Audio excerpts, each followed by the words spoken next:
বাদশাহ তুমি আমাকে কখনো মারতে পারবে না। যদি তুমি আমাকে মারতে চাও আমি তোমাকে শিখিয়ে দিব তুমি আমাকে কিভাবে মারতে পারবে। তুমি আমাকে যদি মারতে চাও তোমাকে আমি বাতিয়ে দিব, শিখিয়ে দিব কি কাজ করলে তুমি আমাকে মারতে পারবে।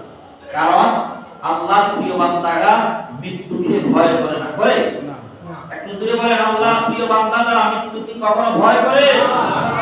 আল্লাহর প্রিয় বান্দারা কখনো মৃত্যুকে ভয় করে না। ওই যুবক আল্লাহর প্রিয় বান্দা, এই জন্য সে বলতেছে আমাকে তুমি তোমার যত শক্তি আছে তোমাকে যারা বাদশা হিসাবে মানে, অধিপতি হিসাবে মানে, এই সমাজের সবাইকে আহ্বান করো আর মাঠের মধ্যে নিয়ে আসো, আর একটা খেজুর গাছের মধ্যে শুলে ছড়ায় আমাকে এইভাবে তুমি তীর নিক্ষেপ করো, যেই তীরের আঘাতে আমি মৃত্যুবরণ করে আমি জান্নাতি হব। জোরে বলুন সুবহানাল্লাহ। কিভাবে জান্নাতি হবে? তুমি আল্লাহর নাম বলে বিসমিল্লাহি, আল্লাহর নাম বলে বিসমিল্লাহি রাব্বিল গুলাম বলে যখন তুমি আমাকে তীর নিক্ষেপ করবে, কারণ আমি হলাম আল্লাহর গোলাম। আমরা কার গোলাম? আল্লাহ। আর কি জোরে বলি কার গোলাম? আমরা গোলাম করি আল্লাহ। যখন আল্লাহর বান্দা সিজদার মধ্যে চলে যায়, আল্লাহর বান্দা বলে সুবহানা রাব্বিয়াল আ'লা, সুবহানা রাব্বিয়াল আ'লা। আল্লাহ হলো মহান, আল্লাহ হলো আশ্চর্য। জোরে বলুন সুবহানাল্লাহ। আল্লাহর প্রশংসা আল্লাহ বান্দা যখন করে সিজদায় দাঁড়িয়ে, তাহাজ্জুদের নামাজের সময় যায় যদি আল্লাহর বান্দা আল্লাহর প্রশংসা করে সুবহানা রাব্বিয়াল আ'লা, সুবহানা রাব্বিয়াল আ'লা, আর এই সিজদার তাসবিহ পরে পরে যদি আবার বলতে থাকে ইয়্যাকা না'বুদু ওয়া ইয়্যাকা নাস্তাঈন। সকলে বলেন ইয়্যাকা না'বুদু ওয়া ইয়্যাকা নাস্তাঈন। ভাবে বলেন ইয়্যাকা না'বুদু ওয়া ইয়্যাকা নাস্তাঈন। এই তাসবিহ যদি বলতে থাকে আবার আল্লাহ কয় তার দুনিয়ার যত অভাব আমি আল্লাহ দূর করে দিব, দুনিয়ার যত অশান্তি আমি আল্লাহ দূর করে দিব, আখিরাতের মুক্তি আমি তাকে দান করব, দুনিয়ায় আমি তাকে শান্তি দিব, আখিরাতেও আমি তাকে শান্তি দিব। আল্লাহু আকবার। সাজদায় সুবহান রাব্বিয়াল আ'লা, সুবহান বলতে দেরি হয়, শুনতে দেরি করার জন্য মাথা পাগল হয়ে যায়। কিন্তু সাহাবায়ে কেরাম নামাজের সিজদায় গেলে, নামাজের সিজদায় গেলে সাহাবায়ে কেরাম দুনিয়া ধ্বংস হয়ে গেল, সিজদা থেকে কিছুই বুঝতেন না, শুধু সিজদার মধ্যে থাকতেন। জোরে বলুন সুবহানাল্লাহ। সারা কি শুধু সুবহান রাব্বিয়াল আ'লা বলতেন সিজদায় গিয়ে? আর অনেক তাসবিহ করেছেন ইয়্যাকা না'বুদু ওয়া ইয়্যাকা নাস্তাঈন, আল্লাহুম্মা রাব্বি আন্নী মাসানি ইয়াদুররু ওয়া আনতা আরহামুর রাহিমিন, আল্লাহুম্মা রাব্বি আন্নী মাগফুরুন ফান্তাসির। এই সমস্ত তাসবিহ করতেন। সিজদার তাসবিহ আদায় করার পর আল্লাহ গুণগান করতেন, আল্লাহর শুকরিয়া আদায় করতেন। ইয়্যাকা না'বুদু ওয়া ইয়্যাকা নাস্তাঈন। এইজন্য সিজদায় তারা আল্লাহর সাথে কথা বলতে বলতে আল্লাহর তাজাল্লিতে পাগল হয়ে তারা আল্লাহর সান্নিধ্য হাসিল করতে পারতেন। তারাই হলেন আল্লাহর প্রিয় বান্দা। বলে সুবহানাল্লাহ। আর খুশি বলে আল্লাহু আকবার। এবার যুবক মৃত্যুকে ভয় পায় না, কারণ সে আল্লাহকে ভয় পায়। যুবক আল্লাহর জন্য পাগল, এই জন্য যুবক আল্লাহর সাথে বন্ধুত্ব করেছে। আমরা কার সাথে বন্ধুত্ব করব? আল্লাহর সাথে বন্ধুত্ব করে। ওই যুবক আল্লাহর সাথে বন্ধুত্ব করেছে, এই জন্য সে আল্লাহর প্রেমে পাগল, আল্লাহর প্রেমে দেওয়ানা।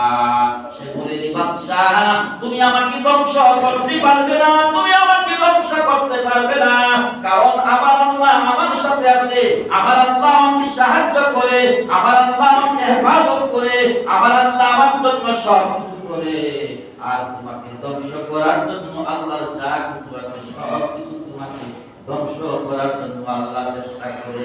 কারণ তুমি আল্লাহ সব নিয়ামত পাওয়ার পরেও আল্লাহর শুকরিয়া আদায় করো না, ওই আল্লাহর সমস্ত নিয়ামত তুমি ভক্ষণ করতেছো, ওই আল্লাহকে তুমি আল্লাহ হিসাবে স্বীকার করো না, এই জন্য তোমার উপরে আল্লাহর লানত, এই জন্য তোমার উপরে আল্লাহর গজব। তুমি দুনিয়ায়ও শান্তি পাবে না, আখিরাতেও শান্তি পাবে না। যখন ওই যুবক বলে আমাকে এমনি ভাবে তুমি বিসমিল্লাহির রাব্বিল গুলাম বলে যদি তুমি আমাকে ওই শিলের মধ্যে চড়াইয়া তুমি যদি আমাকে তীর নিক্ষেপ করো, তাহলে আমি মৃত্যুবরণ করব, আল্লাহর জান্নাতের মধ্যে যাব। ঠিকই তখন শিলে চড়াইয়া যখন তাকে তীর নিক্ষেপ করলো, নিক্ষেপ করার পরে কানের দোলনে যখন তীরটা ঢুকলো, সে ইন্তেকাল করলো, মৃত্যুবরণ করে সে জান্নাতি হয়ে গেল। আর আল্লাহর পাগল, আল্লাহর প্রিয় বান্দা যারা ছিল তারা একে একে ওই বাদশাহকে দুলিশান করে দিল। বাদশাহর নাম গন্ধ মুছিয়ে ফেলার জন্য সবাই এক আল্লাহর ইবাদতের মধ্যে মশগুল হয়ে গেল। কালেমার শিকার হয়ে তারা আল্লাহর কালেমা পড়ে মুসলমান হয়ে গেল। লা ইলাহা ইল্লাল্লাহ মুহাম্মাদুর রাসূলুল্লাহ সাল্লাল্লাহু আলাইহি ওয়া সাল্লাম। এই কালেমা পড়ে সবাই মুসলমান হয়ে গেল। বাদশা আশ্চর্য হয়ে গেল, কারণ আমি করলাম বাবার জন্ম, ওই যুবক চায় আমি মৃত্যুবরণ করব, আমি জীবন দিব, ইসলামকে কায়েম করব। আল্লাহু আকবার, আল্লাহু আকবার। যারা ইসলামকে ভালোবাসে, দিনকে ভালোবাসে, আল্লাহকে ভালোবাসে, তারা জীবন দিতেও দ্বিধাবোধ করে না।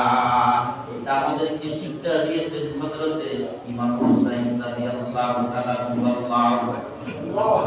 হযরত ইমাম হুসাইন রাদিয়াল্লাহু তাআলা যদি চাইতেন বাদশাহী করতে পারতেন, কিন্তু তিনি বলেন না, আমি আল্লাহকে ভালোবাসি, আমি আল্লাহর গোলাম। এই দ্বীনকে পৃথিবীর মধ্যে বাস্তবায়ন করার জন্য, সত্য ইসলামকে কায়েম করার জন্য, বাতিলকে চিরতরে পরিত্যাগ করার জন্য। আর হযরত হুসাইন রাদিয়াল্লাহু নিজের শিক্ষা দিয়েছেন, এবং দুধের শিশুর শিক্ষা পর্যন্ত হযরত হুসাইন রাদিয়াল্লাহু তাআলা দিতে দ্বিধাবোধ করেন না। এই জন্য ইসলাম হচ্ছে হুসাইনি ইসলাম। হুসাইনকে যারা ভালোবাসবে, হযরত ইমাম হুসাইনকে যারা মহব্বত করবে, তারা সত্যিকারের মুসলমান হবে। যারা ইমাম হুসাইনের বিরোধিতা করবে, তারা সত্যিকারের মুসলমান হতে পারবে না, সত্যিকারের ইমানদার হতে পারবে না। এই জন্য যতদিন পৃথিবীর মধ্যে বেঁচে যাবে, ততদিন পর্যন্ত ইমাম হুসাইনের ইসলামকে লালন পালন করবে, ইমাম হুসাইনের আদর্শকে লালন পালন করবে। ইমাম হুসাইন যেই জন্য দ্বীনের জন্য নিজের শিরটা দিয়েছে, যেই জন্য ইমাম হুসাইন দুধের শিশু আদিয়াত করতে দিয়েছেন, সন্তানকে দিয়েছে, একটু দ্বিধাবোধ করেন নাই, কারণ তিনি জানেন এই দুনিয়াটা হলো ক্ষণস্থায়ী, এই দুনিয়াটা হলো ক্ষণস্থায়ী, এই বাদশাহীটা হলো ক্ষণস্থায়ী। এই বাদশাহী তো বাদশাহী না, সবচাইতে বড় বাদশাহী হলো পরকালে। কবরের বাদশাহী, জান্নাতের বাদশাহী, পরকালের বাদশাহী, সবচাইতে বড় বাদশাহী আল্লাহর প্রিয় বান্দা যারা হবে, ইমাম হুসাইনের আশিক যারা হবে, আমার নবীর প্রেমিক যারা হবে, আল্লাহর গোলাম যারা হবে, তারা হবে পরকালে জান্নাতের বাদশা, তারা হবে জান্নাতের বাদশা, তারা হবে দুনিয়ার বাদশা, পরকালের বাদশা, আখিরাতের বাদশা। তারা আল্লাহর ইবাদত করে করে হেসে হেসে তারা শির দিবে, তলোয়ারের নিচে গলা দিবে, মাথা দিবে। এই জন্য ইসলাম শিক্ষা দিয়েছে শান্তি, ইসলাম শিক্ষা দিয়েছে সত্যিকারের আদর্শ।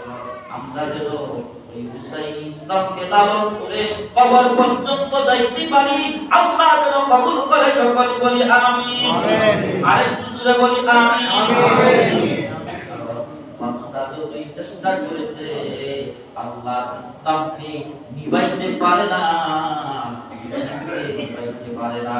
কিয়ামত পর্যন্ত ইসলামকে নিভানোর জন্য ষড়যন্ত্র চলবে, কিয়ামত পর্যন্ত দ্বীনকে নিভানোর জন্য ষড়যন্ত্র চলবে। ইহুদিরা করবে, নাসারারা করবে, বৌদ্ধরা করবে, হিন্দুরা করবে, কিন্তু কারো কোনো বাবার ক্ষমতা থাকবে না, ইসলামকে নিভাইতে পারবে না। ইসলামের আলো যতদিন যাবে ততদিন বাড়তে থাকবে। আল্লাহু আকবার।